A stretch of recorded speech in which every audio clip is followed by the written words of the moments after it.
Namaste and welcome back to Mindful Serenity Yoga, or Waking Up in a Busy World with Nancy. Today I'm going to continue answering the questions that I had in my jar. But this particular question somehow landed on my yoga mat a couple of days ago. I found a crinkled piece of paper after I had finished a practice on the middle of my mat, and the question was on that. I was surprised because I didn't know how it got from my jar down to the mat.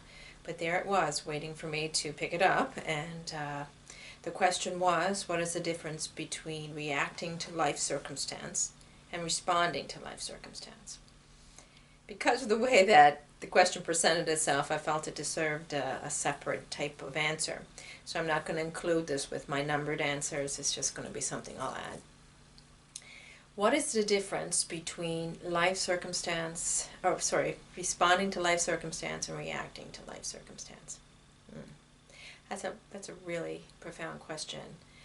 And I think because most of us in this world we live in today are conditioned to react to life circumstance, it would be really beneficial to have this question answered by someone who is still reacting to life circumstance, so that we see the normalcy of it. And again, normal doesn't necessarily mean sane, does it? Or healthy.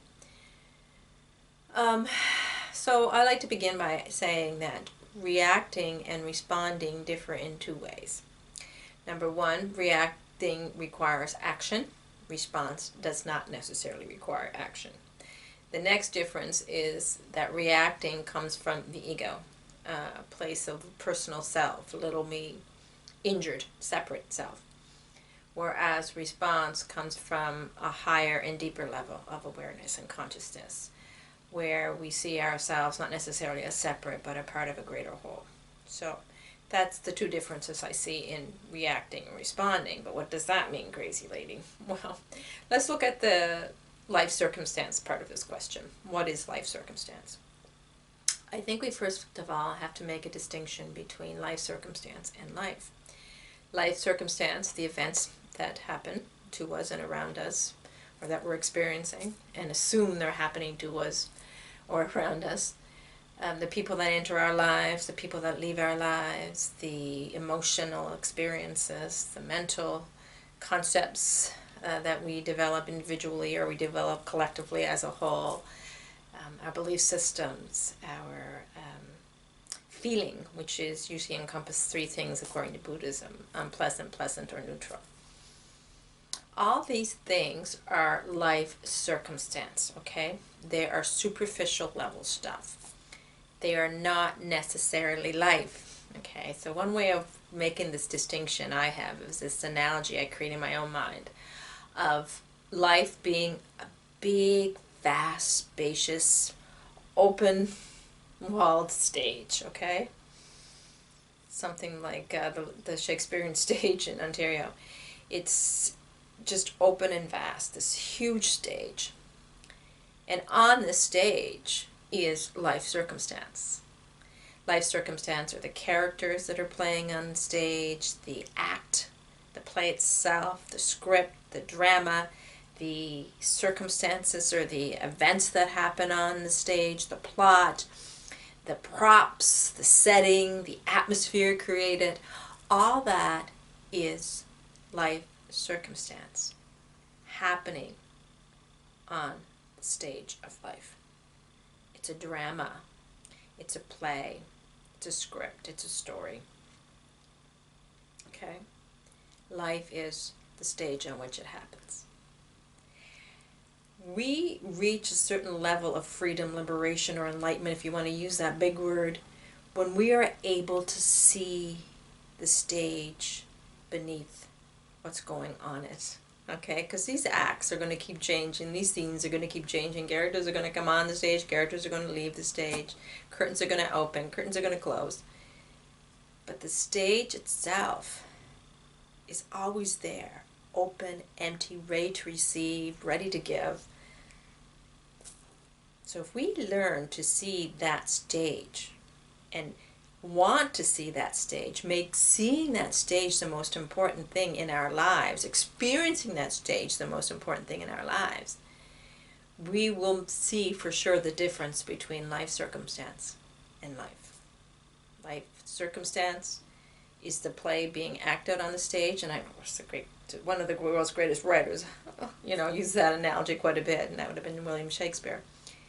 So the play is distinct from the setting on which it is played on.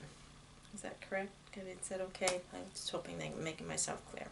So that's the difference between life circumstance and life. So let's get back to, well, why do I respond? What's the difference between responding to life circumstance and reacting to life circumstance? So I said reaction was based a lot on emotion and ego, while response is based not necessarily on action. We can act when we're responding to life circumstance, but it's usually inspired action that comes from a deeper place. It's not, off the cuff reacting without thought. And it is not it's not about emotion. It's about this deeper level of consciousness that can get beyond emotion to see the stage rather than the play that's being played upon the stage. Wow, if you got that, you're doing pretty good. So reacting then is our getting caught in the drama that's going on stage, seeing ourselves as characters on the stage, and everything happening to us as events that we cannot escape until the final curtain. Okay, that's the reacting to life. So when we react to life, someone comes up and says something to us, we can't feel, it's very personal. We're very attached to what they have to say and their opinion, and we may react to it first of all with a thought or a judgment that it's wrong, bad, shouldn't be, and after that we react by an emotional experience of triggering something inside us that causes us to feel angry, hurt, defensive, wanting to attack. Again, because we see ourselves as a separate character on the stage when we're reacting, right? That's what's causing our reactivity, is this idea that we're a separate character on this play, this drama, and we can't escape it until the final curtain, So we're always going to react to what's happening around us, anticipating and expecting things to be a certain way, or they're not the way we should think they should be.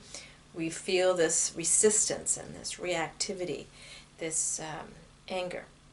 And so I know reaction is not always negative, but a lot of times when we think of reactivity, it's a negative judgment that leads to a negative action or choice.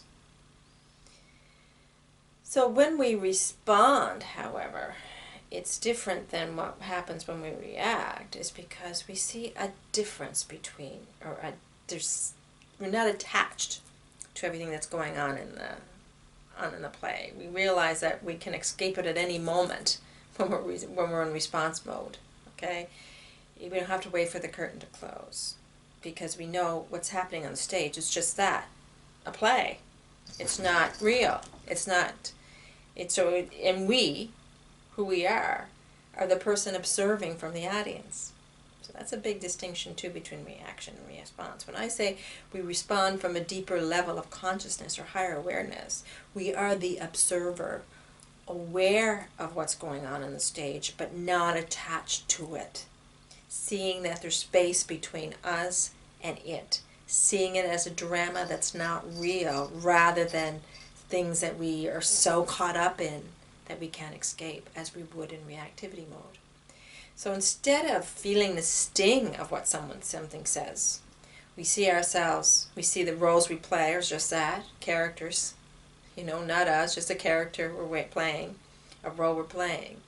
And so what happens to us in that role, if someone says something to us, it doesn't have the impact it would if we were in reactive ego mode. We would see that it was just something that was said and done. We would see the individual beneath their costume. The one that offended us is just another individual, another character being played, and we would see the actor beneath the costume and would have great empathy, love, kindness, compassion for that person, knowing that we're all playing a part. But we do this from the seat of the observer. We do not get caught up in the drama. So my response to someone who says something negative to me, would be so different than it would be if I was in reactive mode. I would do as I told my students to do whenever they face a crisis. As a nursing educator in the college system, I used to have to educate my students about how to handle crisis situations. And the first thing I would say, remember 3 B's. Back, breathe, begin.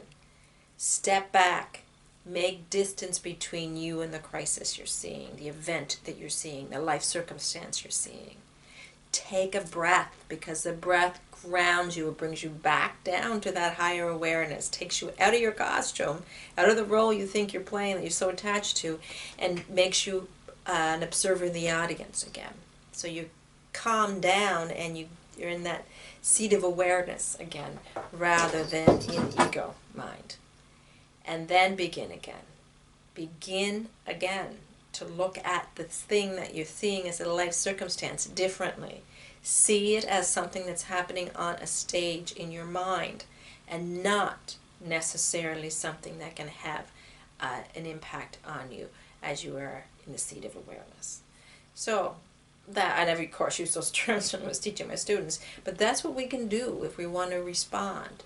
We step back away, create distance between us and that life circumstance.